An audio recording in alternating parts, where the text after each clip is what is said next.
impinduka nyinshi ndetse nk'umunyezamu wa gatatu wakinnye n'izindi mpinduka nkeya ariko harimo abakinnyi benshi umenyere mu ikipe ya mbere baza kwa igitego kimwe kuri kimwe Paris Saint-Germain byari ibindi nago bakinisha ikipe yabo ya mbere ariko baje gukora impinduka mbona arabaza igihe baterura icyarimwe barimo ba Jayo Neves ba Nuno Mendes abahagurukira icyarimwe direct barakina nabo Paris Saint-Germain abakinnyi benshi bayo baragarutse abatarageze ku mikino munsi ku mikino y'igikombe cy'isi mwanya wa gatatu benshi baragarutse baza kwa igitego kimwe kuri kimwe Ibrahim Bay no watsindiye Paris Saint-Germain wa muhungu avuga mu bibazo byinshi na Paris Saint-Germain ngo naga ikipe ishimurye kwitwara umubiri we ngo nago fata neza zatinze mu myitozo ababyeyi bari guhatiriza ngo abone umwanya wo gukina ngo babona ko afite impano nk'ira Lamine Yamal ngo batekereza karasha Dembele n'ibindi byinshi byavuzwe mwarabibonye niyo batsinda igitego ku munota wa kabiri gusa mbere maze kushyira ku munota wa 32 biracyari imyiteguro gusa Manchester United yo ubona ko yagize precision irimo n'amakipe akomeye yagize amahirwe ihura ikina n'amakipe akomeye mu mikino imaze gukina harimo nk'abiri akomeye yakiye na Rosenborg yo muri Norvege itsindwa na Wrexham igitego kimwe ku busa ane makipe akita mato ahandi yatsinze Atletico Madrid 2-1 inganyije na Paris Saint-Germain basigaje Leeds na Milas asemera zongera bahure na Ruben Amorim mu minsi iri imbere cyane Rokenzi birakomeye so njyewe icyo ndavuga ku ikipe ya Manchester United ndetse na Paris Saint-Germain Manchester United turabizi ko ni ikipe yagize imikino mike last season ugereranyije n'andi ma ekipe atandukanye cyane tuvuga muri Premier League akomeye ubwo tuba tuvuga za Man City na za Chelsea ndetse na Arsenal ubona ko Man U yagize imikino mike ku buryo kugira ngo yizere ko izajya muri next season imeze neza ari uko izakina imikino myinshi kuko nujya no kubireba nk'uko bivuze ni ikipe yagiye ishyiramo amakipe navuga azayiha gasukari ndetse n'andi mato wenda yo gutagitingiramo cyangwa se guha chance b'abakinnyi bandi bato bagiye bahari ikindi cya kabiri Manchester ubona yuko yo nabyita nk'amahirwe kuko ni ikipe itaragize abakinnyi benshi navuga bitabira igikombe cy'isi cyane babandi b'ingenzi twaba tuvuga Bryan Mbeumo ni umukinnyi ikipe ntabwo yigeze ijyayo twahoze tuvuga Luke Shaw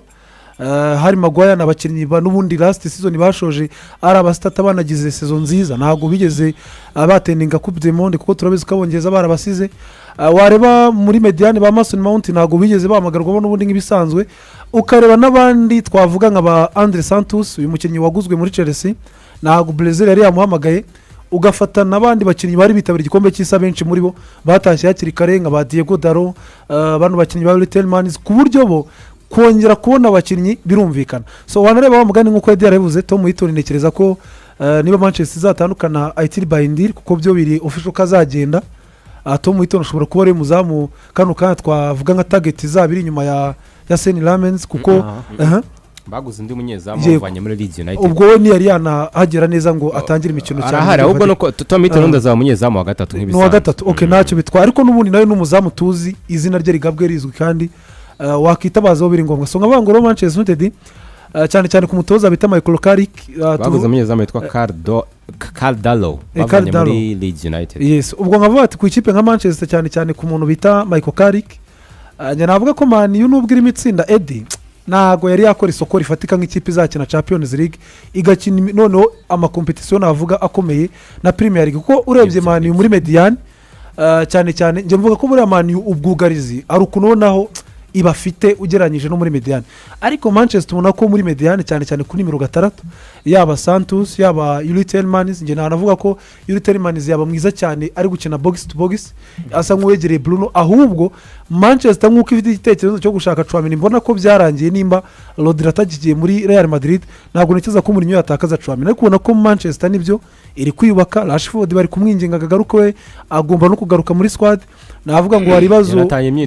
yanatangiye imyitozo navuga ngo kuzana Rashford ukamwongeraho kunya ufite Mbeumo ufite Amad ufite Sesko aho nta kibazo ariko Man ibona ko muri Mediane ikeneye umukinnyi kuri nimero 6 mwiza wo kuza kongerera imbaraga iri Mediane kuko mu gihe nge nabona itagiye ku isonga ishaka nimero 6 ufatika ntabwo Manchester United ari ikipe yazatangira championnat nziza twigenda kuko buriya Eddie wenda nanayisozaho nimba dushobora kuvuga ngo wenda top big six amakipe ndaga tubare ari amakipe 3 ya mbere Man U afite mu Mediane navuga iri underdog ugeranyije ni na Mediane Chelsea ifite Man City Arsenal na za Tottenham so nkabango rero nta kindi gituma iba underdog nuko kuri nimero 6 ntabwo Manchester afite umukasiri twavuga wa nyawe waza guhedinga no gutwara iyi midiyani ariko nkavuga ngo kuba bakinnyi na Paris Saint-Germain bakanganya kimwe kuri kimwe ni izindi mbaraga ni indi motivasiyo nziza cyane ndetse n'umutoza Michael Carrick aba huye n'umukinnyi turi kuvuga ahuye na Paris Saint-Germain ni Luis Enrique ni ikipe itwaye Champions League ebyiri zikurikiranya so aho ngaho navuga ngo ubukoze icyo twakita nka test nziza ndetse n'iyo umukinnyi we nka Brian Pema ari kwitwa neza navuga ngo ni izindi mbaraga uri kwiha next season uvuga ngo byibuza nzaza mfite mbemo mwiza wamfasha gutwara imikino. Simbona ikipe ya Manchester United nk'uko wari ubivuze kuri nimero 6 iza n'undi mukinnyi nk'uko wari ubivuze yagerageje gushaka Rio Chomini muri Real Madrid biranga ubu turabona basinyisha Andre Santos ubona ko nyine nawe nago wamugura ari umukinnyi uzi ko azaza gusimbura ko turabibona nta wundi wari sibye ko Casemiro ariwe wagiye ndabona Andre Santos ari uzaza kuza muri ibyo birenge aho bigeze ikipe buriya nkuru cyangwa ikipe nziza buriya kwitegura pre-season usaba ukina n'amakipe makuru nabyo birafasha wenda gato ndaza kuvangamo nka Reyo nk'ibintu yagiye ikora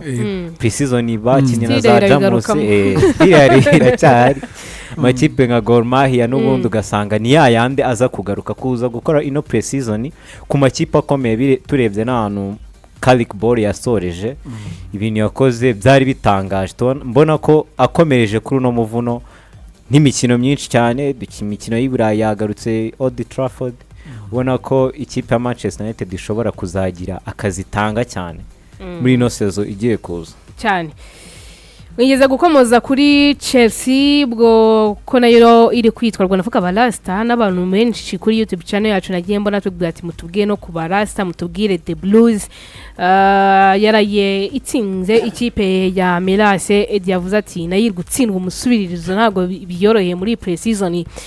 Chelsea yaraye batsinze ibitego bitatu byose ku busa. Chelsea nayo ubwo ndavuga aba barasta n'ubundi nabo mu myiteguro yabo y'umwaka w'imikino bitwara neza ariko urumva ko nabo imikino yindi bamaze gukina navuga ko bari batangiye pre-season ubona ko atari byiza. Ibitego rero bitaho bibiri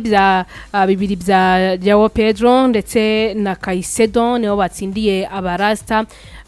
ku mugoroba nabona avuga ko wari umukino wabo wa kane wa gishuti bamaze gukina muri iyo mikino ine abarasta batsinzemo imikino ibiri binjizamo ibitego 9 bo